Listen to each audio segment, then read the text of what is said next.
Here I am again and still love the Lord and still love people, love all my family, love all my kids and all my grandkids and my uncles and aunts and different ones that's been listening and brothers and sisters and I'm just glad to be serving the Lord. I'm just an old Pentecostal holiness preacher.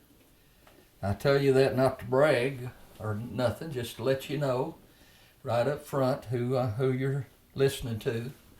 I don't try to deceive anybody about who I am. I'm proud to be a Christian.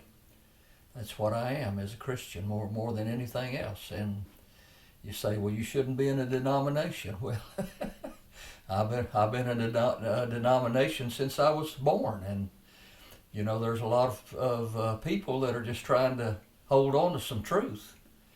And that's what some of these denominations are all about. And so a lot of times you're in a something that's not denominational, there's no covering or anything, and you don't even know what they believe. So they say, I believe the Bible, but pretty much everybody says that. So what do they believe about the Bible? So, I wouldn't be ashamed to show you the articles of faith of of the Pentecostal Holiness Church. Is very similar to many other good churches that that started about in the same time, way back there in the late 1800s and 1900. And so anyway, we're talking about dinosaurs this time. We're talking about the Bible and false science. And the Bible talks about false science. That's where we started, where it talked about the science falsely so-called. And that's just saying it's false science. And we're certainly dealing with a lot of people that are doing a lot of fraudulent things, really, and things that they know better. And it's really because there's an agenda. If you go back and listen from the first, you'll see that people want to change this country to a socialist country. Not only this country, but other countries as well. Want a global government. They're going to get it sooner or later, but if with the Lord willing, as long as I'm here, it's not going to happen, folks. And I'm going to do everything I can to oppose it. The Scripture tells us about this and tells us all about it. So one of the reasons is so that we can stand up against what's going on and tell them the truth. And I've been trying to do this for a long time. So we're going to read from the book of Job in the 40th chapter. The Lord is talking to Job. You think the Lord knows what he's talking about? I guarantee you he does. He mentions a number of creatures. Most of them we've heard of, except for the unicorn. Unicorn might be the rhinoceros. I don't know. It's something that's probably even stronger than a horse, or sounds like it's stronger than a bull, but since it's a unicorn, it sounds like it just has one horn, And so it could be the rhinoceros, but we really don't know. It was some creature that lived back then that we probably is not alive. It's probably extinct today. But here's a couple of creatures that he talks about that are definitely, I imagine, extinct. And so you just listen to what the Lord says about these creatures and see if he's dumb enough to be describing a hippo or an elephant or a crocodile or something like that. Just listen. This is the 15th verse of Job 40. Behold now Behemoth, which I made with thee, he eateth grass as an ox. In other words, he was made at the same time as Adam. And he says, Lo, now his strength is in his loins, and his force is in the navel of his belly. He moveth his tail like a cedar. I mean, it's like a great big old huge tree. That's sure not an elephant or a hippo, folks. And it says that the sinews of his stones are wrapped together. His bones are as strong as pieces of brass. His bones are like bars of iron. He is the chief of the ways of God. He that made him can make his sword approach unto him. In other words, God can handle him, but probably nobody else. Surely the mountains bring him forth food where all the beasts of the field play. He lieth under the shady trees in the covert of the reed and fens. The shady trees cover him with their shadow. The willows of the brook compass him about. Behold, he drinketh up a river, and hasteth not. He trusteth that he can draw up Jordan into his mouth. He taketh it with his eyes. His nose pierces through snares. And then in chapter 41, here's another creature. And I don't think there's anything like it today. If there is, it might have been sighted, but I guarantee you didn't see it long or you would have been in trouble. Canst thou draw out Leviathan with a hook, or his tongue with a cord which thou lettest down? In other words, you can't catch this thing with a hook. Canst thou put a hook into his nose, or bore his jaw through with a thorn? Will he make many supplications unto thee? Will he speak soft words unto thee? Will he make a covenant with thee? Wilt thou take him for a servant forever? Wilt thou play with him as with a bird? Or wilt thou bind him for thy maidens? Shall the companions make a banquet of him? Shall they part him among the merchants? Canst thou feel his skin with barbed irons, or his head with fish spears? No. Lay thine hand upon him, remember the battle, do no more. Be the last time you try that. Behold, the hope of him is in vain. Shall not one be cast down, even at the sight of him? None is so fierce that dare stir him up. Who then is able to stand before me? Who hath prevented me that I should repay him? Whatsoever is under the whole heaven is mine. I will not conceal his parts, nor his power, nor his comely proportion. Who can discover the face of his garment, or who can come to him with his double bridle? Who can open the doors of his face? His teeth are terrible round about. His scales are his pride, shut up together as with a close seal. One is so near to another that no air can come between them. They're joined one to another, they stick together that they cannot be sundered. By his neesings a light doth shine, and his eyes are like the eyelids of the morning. Out of his mouth go burning lamps, and sparks of fire leap out. Out of his nostrils goeth smoke, and out of a seething, and as out of a seething pot or a cauldron. We have anything like that around, folks? His breath kindleth coals, and a flame goeth out of his mouth. In his neck remaineth strength, and sorrow is turned into joy before him. The flakes of his flesh are joined together. They're firm in themselves. They cannot be moved. His heart is as firm as a stone, yea, as hard as a piece of a nether millstone. When he raiseth up himself, the mighty are afraid. By reason of breakings they purify themselves. The sword of him that layeth at him cannot hold, the spear, the dart, nor the habergeon. He esteemeth iron as straw, and brass as rotten wood. The arrow cannot make him flee. Sling stones are turned with him into stubble. Darts are counted as stubble. He laugheth at the shaking of a spear. Sharp stones are under him. He spreadeth sharp-pointed things upon the mire. He maketh the deep to boil like a pot.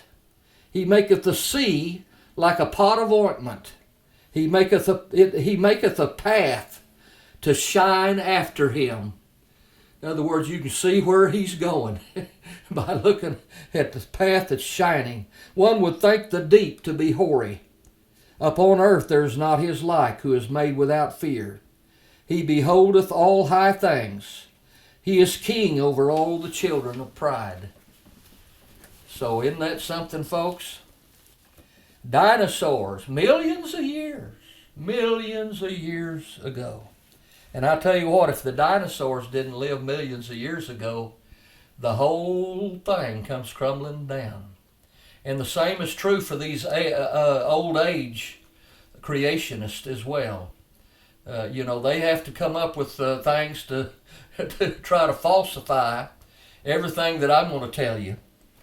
And so it's really, when you think about how, and I've showed you how the gap theory certainly is not according to the scriptures. And you can either believe the Bible or you can believe man. And I'll tell you who I'm going to believe. It's not very hard for me to figure it out. And truly, if there was a flood, like the Bible said, it would have torn up all of the sediments that were ever deposited with anything that was in them, and it would have redeposited them somewhere. Of course, probably would have totally annihilated everything that could have been laid down at any former time.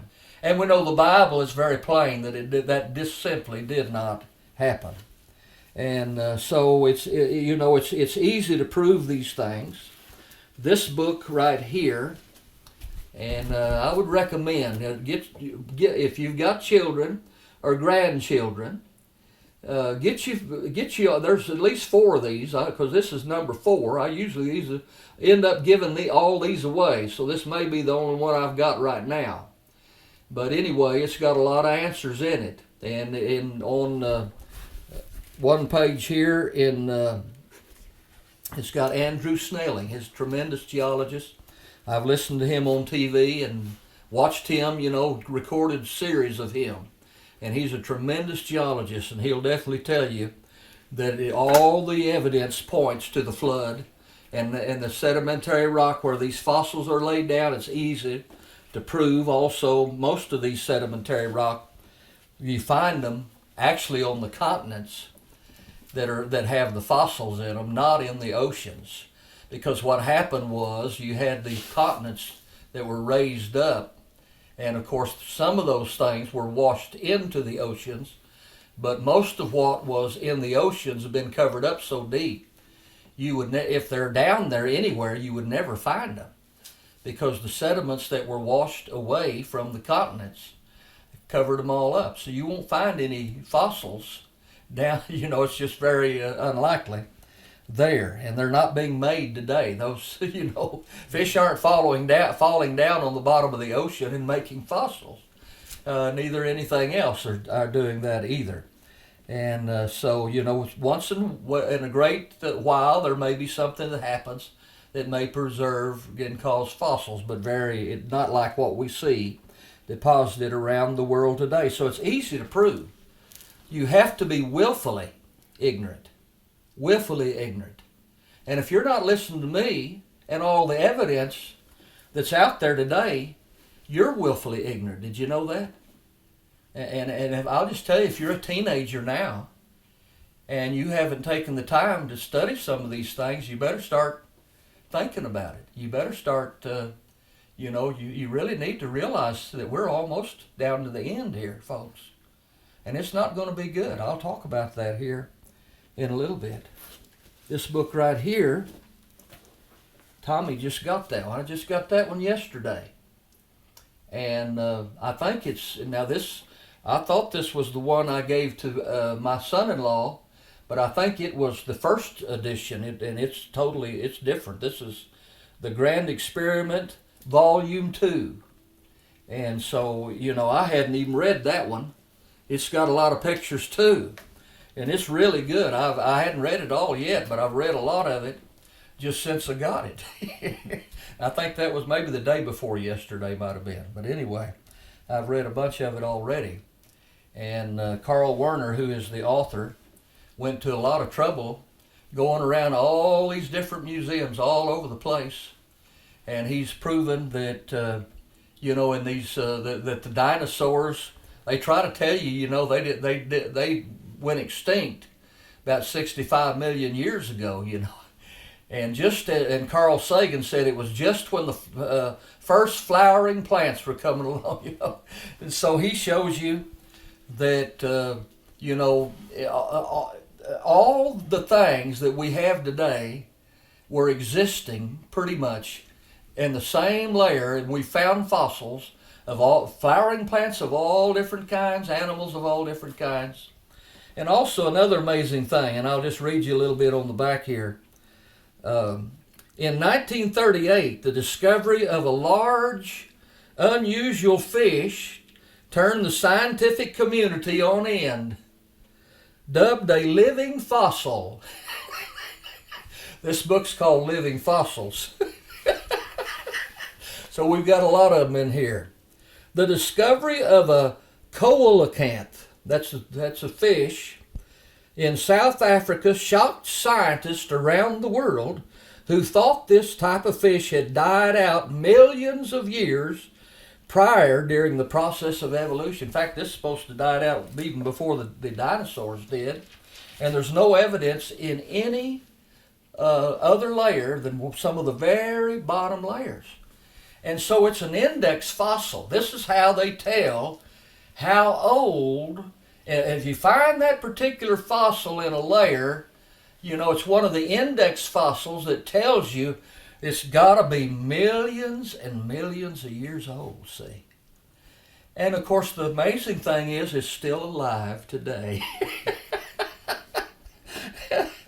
And so I just go on and on with those kind of things, and that's a good book to have, and it's got all kinds of pictures in it. And my son-in-law's got that in his classroom. He's a science teacher, and this, not this particular one. I guess I'll probably give this one to him too if it's a different one. I think it is. The other one has some amazing stuff in it. And so anyway, why doesn't the Bible mention dinosaurs? Why don't the Bible tell us about dinosaurs? And of course, the King James Version of the Bible was put out back in the 1600s, and the word dinosaur didn't come along till I believe it was 1841. And in fact, these folks that were finding these, these fossils, and dinosaur, the word means terrible lizard. That's what it means. So they were finding in this one lady, she found this big old tooth and showed it to her husband, and her husband was a doctor, but he also collected fossils.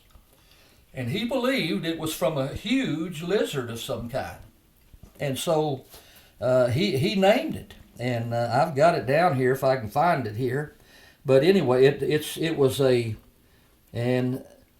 iguanodon. An iguanodon's what he called it. And so it was definitely came from a large reptile.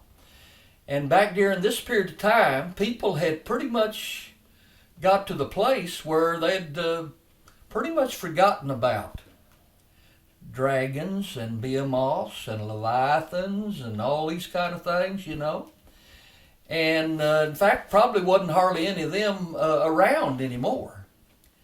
And so really the scientific idea is that, we just didn't know anything about this until the 1800s. In fact, this is when the science proved that these things actually existed back during that time, and nobody really knew anything about it. But it's really amazing that you've got, even before that, you've got a tremendous amount of dragon legends. And it's amazing that these things are so consistent with what we're finding that these creatures actually were like, having scales and sometimes wings and claws and dermal spines and spikes and laying eggs and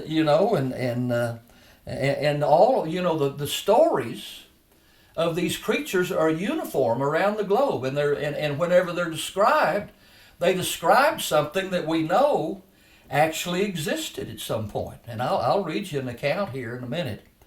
But anyway, and most of these, many of these actually, even come up into our day, where people cite things in great big old rivers or usually great big old lakes that are pretty real deep or something.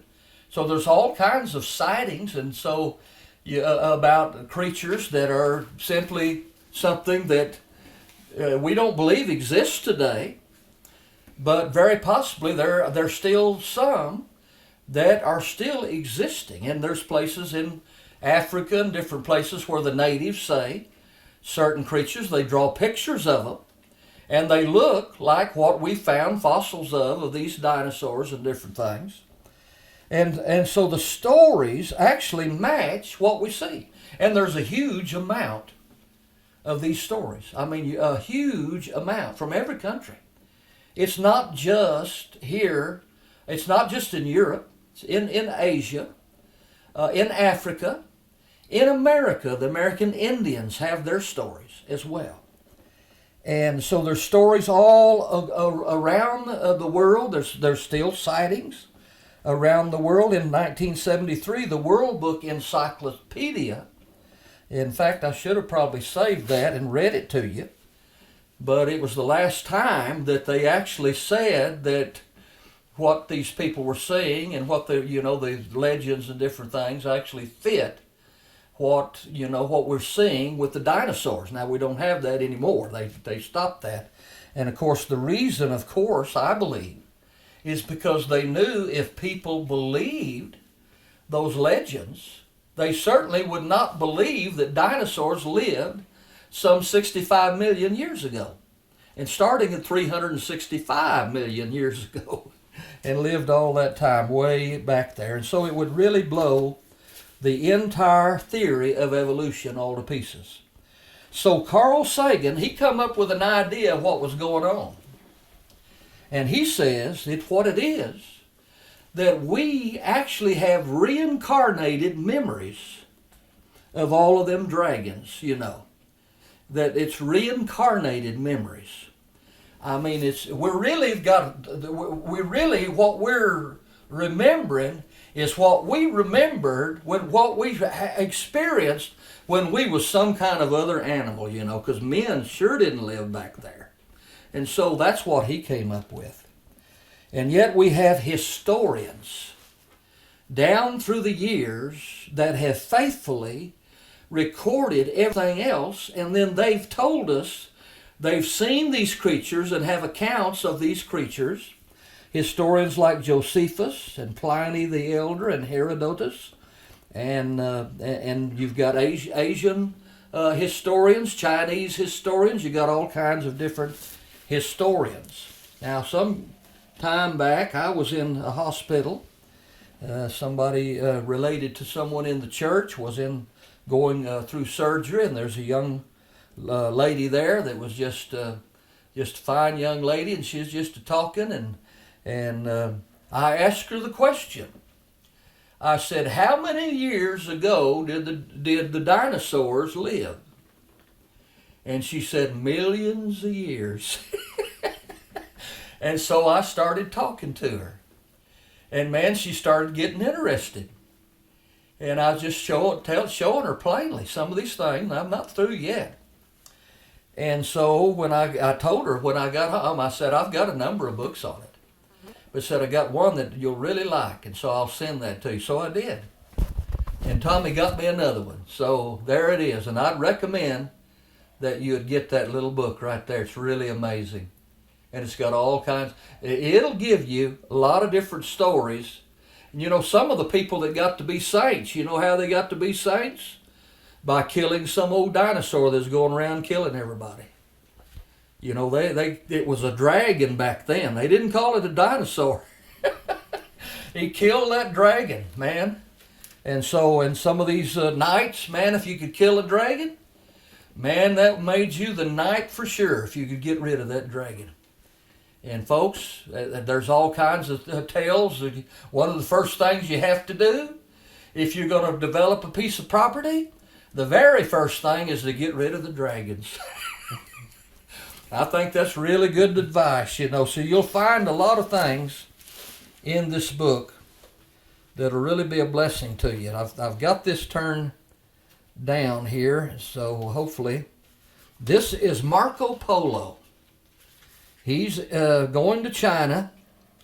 Here's an account that he gives. See if you can figure out what dragon this might be in the dinosaur field here. Leaving the city of Yachi and traveling 10 days into a westerly direction, you reach the province of Karazhan, which is also the name of its chief city. Here are seen huge serpents, 10 paces in length, and 10 spans in the girt of the body. It's pretty big. At the forepart near the head, they have 2 short legs, having 3 claws like those of a tiger, with eyes larger than a 4-penny loaf, and very glaring. The jaws are wide enough to swallow a man. The teeth are large and sharp, and their whole appearance is so formidable that neither man nor any kind of animal can approach them without terror. And so, we could just go through and find all kinds of historical accounts of what people said that they saw. And of course, I could still show you, if I had the time, even newspaper photos and different things of things dredged up out of the ocean and stuff that had to be some amazing creature that we don't see much of today. And so, it's just amazing. And then not only the historians, the Chinese zodiac, it's got 11 other creatures that are real, and then it's got the dragon. Of course, that dragon can't be real, can it? But yet, Chinese historians claim that the Chinese emperor actually kept dragons pinned up and used them to pull his chariot. When on their Independence Day, they would go around and they would have a special day. And of course, the dragon is the, for years and years and years, one of the major things that emphasized it was what really represented China. And so, of course, that was where Marco Polo was there. Of course, we still got Komodo dragons. If they weren't extinct, if they had been extinct, they would be classified probably as dinosaurs today. But they're still alive, and I wouldn't want to mess with one, and I hope you wouldn't either. And so you've got all of these different things, and then you got gates and walls all over the world, and pottery and carvings and sculpture that have all kinds of other animals on them, plus dragons or dinosaurs, if you want to call them that. But in all kinds of different shapes, and you would be able to figure out what kind they were by looking at them and comparing them with the the fossils that we find today. The American Indians, they've got their own oral tradition. Some of them have things that are sort of written down. They're written down in a language, that's different than ours, of course. But most of the Indians, most of them, they actually have an oral language, but usually it's so accurate. If they started out with something that was false, it'd still be the same today. Because they memorize it. They have someone that memorizes all these things and passes it down through the ages, and they've got all kinds of stories of these, of dinosaurs. It's very plain. And many of these countries, like telling you about pottery and all kinds of stuff, they also have them painted. And we didn't even know, we started finding some skins and different things and actually had the colors. Their coloring is exactly right on what color these, these animals were. And so just all kinds of things like this. And so then you have Adrienne Mayer that says what this is. These Indians, actually what they actually saw some of these fossils, and so then they made up stories about it. So they've got their fossil legends really is what they are. They're not real. And of course you can go back and look at the newspapers in Arizona and some places and find where they've shot a pterodactyl or something like that. You go back in the 1800s and find that to be the case. And so old earth creationists,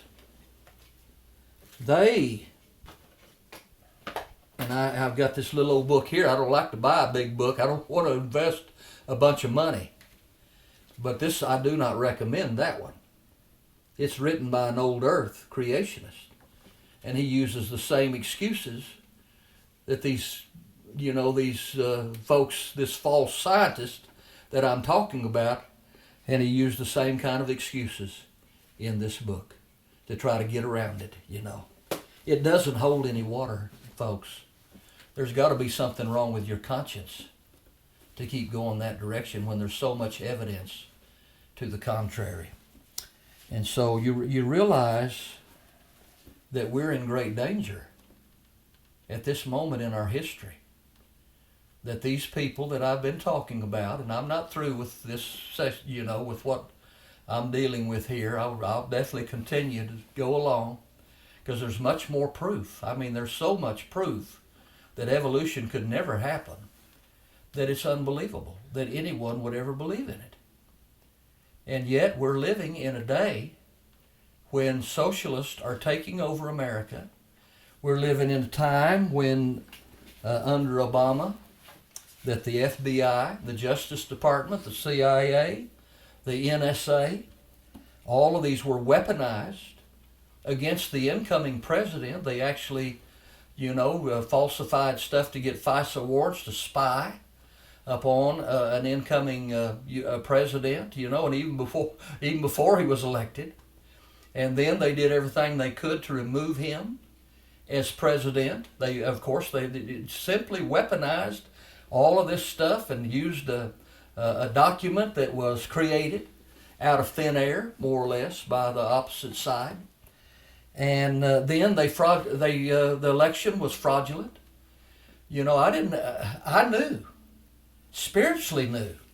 I told Tom the night of the election, when they called Arizona, when they did, I said, something is going on right now, and Fox is in on it. I knew it in my spirit. I knew something was happening. And I already knew all this stuff that was going on with these, they was changing all the rules and even they didn't change the Constitution, they just went around it in some of these states and different things, and they just, that was fraudulent enough. But then it was totally fraudulent, folks, and we're finding that out. But, if this was Republicans that had done this, there would be so many people in jail now. In fact, some of them would probably be taken out. If there is such a thing as a death penalty for treason today, they'd have been put to death, because this is what's going on. This is what's happening in our country. And so we have usurpers right now that are running the country. And this January 6th thing that happened, we've got people that are not getting due process, that actually most of them did very little. I mean, very little. And some of them are, in solitary confinement and all kinds of stuff. And we're getting reports that some of them are being mistreated and tortured and different things. We don't know whether it's true, because even the Republicans, that's in Congress are not even allowed to see them. They've gone to the same, the place that they fund with their own money. That's where they're being held prisoner. And so we don't even know what's going on. But this is not America, folks. This is not the USA. This is not the way we do. This is communist. This is Marxist running this country and doing all this. At the same time, you have 300 or 400 riots that happened where police cars were burned and Molotov cocktails, and police were beaten, and people were beaten up and put in the hospital, and stores were looted, and government buildings burned, and all kinds of things. And Kamala Harris said that needed to continue, and it would continue up to the elections, and it needed to continue after the elections. Talk about lawlessness. And those people have not suffered any consequences for what they've done. If they were put in jail, they were released. People bailed them out. In fact, Kamala Harris had a bail fund to bail some of these people out of jail. And this is what's going on in our country. And so it's not good. And, it is Marxists that are creating the race problems. Obama set us back many years. This nation was changing as far as race problems. But he set us back a long ways. And it's mainly, it is stirring the black people up against the white people now, is what is going on. But you see, this is the way Marxists take over countries. And if you want to know who the brown shirts are, they were the ones that did the same type of stuff, the rioting and all this kind of stuff, and beating people up that didn't agree with them and everything. in Germany in order to force people to go that direction. And of course, we know what happened there. This is what's going on in America. And folks, you need to tell your kids. They need to know. If they're not watching this, if they're, at least try to find some of the information that I have. I mean, if your kids don't like me, try to get some information to help them, because they're going to die. And they're going to go to hell if they go that direction. It's not going to be good for them. And you do not love them if you don't tell them. And if you're not willing for them to hate you for trying to tell them the truth, you don't love them like you should, I guarantee you. And so you need to do everything you can to help them. And if you've got a friend or a loved one that's trying to warn you and you're not listening, it's going to be bad. There's a lot of people don't have anybody. And they're out there and they're totally messed up. And it's going to be bad for them. But I tell you what, if you've got anybody that's trying to warn you and you don't listen, it's going to be worse. It's going to be worse for you. And so you really ought to think about it. And, if you're a parent, you need to start taking some time with your kids and reading that Bible with them. And then getting some of these books that I'm talking about. I mean, it'd be worth it. Even if you had to, even if you had to do without some Cokes or root beers or even some hamburgers or something, It'd be better to do everything you can to save your family, save your kids. And the Lord's coming soon. I'm planning on going. And I really feel an urgency to get this information out there. And I just want you to know I love you. And I love all my kids, my grandkids, all the same. I don't love any of them more than any others. I'll do the same. If there's somebody, or any of my kids, if they want to play the guitar, I do have some guitars. They want to play the guitar for the Lord, I'll help them. If they want to do some other instrument, if I know what it is, I'll go out. I'll find them one. Whatever it is you want to do for the Lord, I'll help you do it. I'll help you. If that's what you want to do. I've invested in the kingdom. That's where I'm invested. And I want you to be a part of it. Lord, we just love you. We praise you. Help us, Lord. Help us to be saved, Lord, before it's too late. We know that salvation is not just for today. It's for right now. It's for yesterday. And it's for tomorrow. Hallelujah. And I need to hold fast the beginning of my confidence, steadfast to the end, and not give up. And Lord, your word is the truth. We know there's a lot of false stuff out there, but your word is true, and we give you praise. And we're just saying what Jesus said because we believe him. Amen, amen. Thank you, Tom.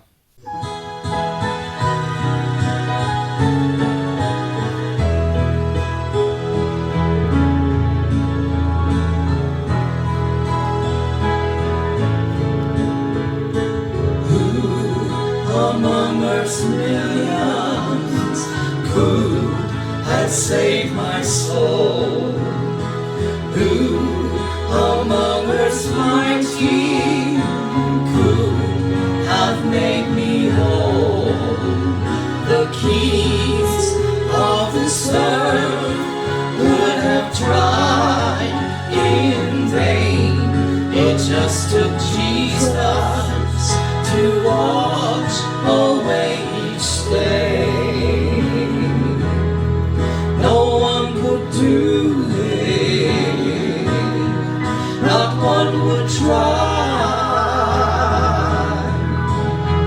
No one loved me enough that they would die, except that man from Galilee who gave himself for me. Yes, my Lord did it, and now I am set free.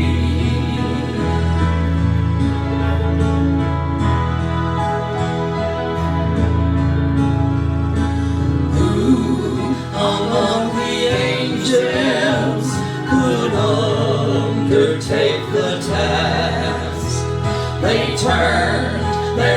righteousness from him. It was too much to ask. The host of heaven cried, just who will die for man? And it was Jesus who died just like the Lamb. No one could do it, not one would try.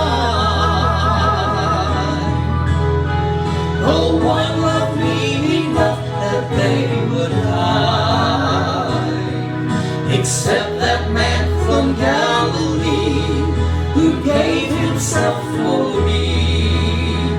Yes, my Lord did it, and now I am set free.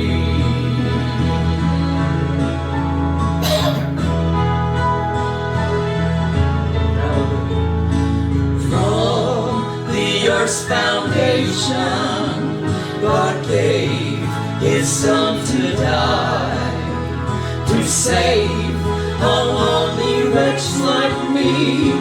Though I don't know why his love so far exceeded man's, and east is from the west.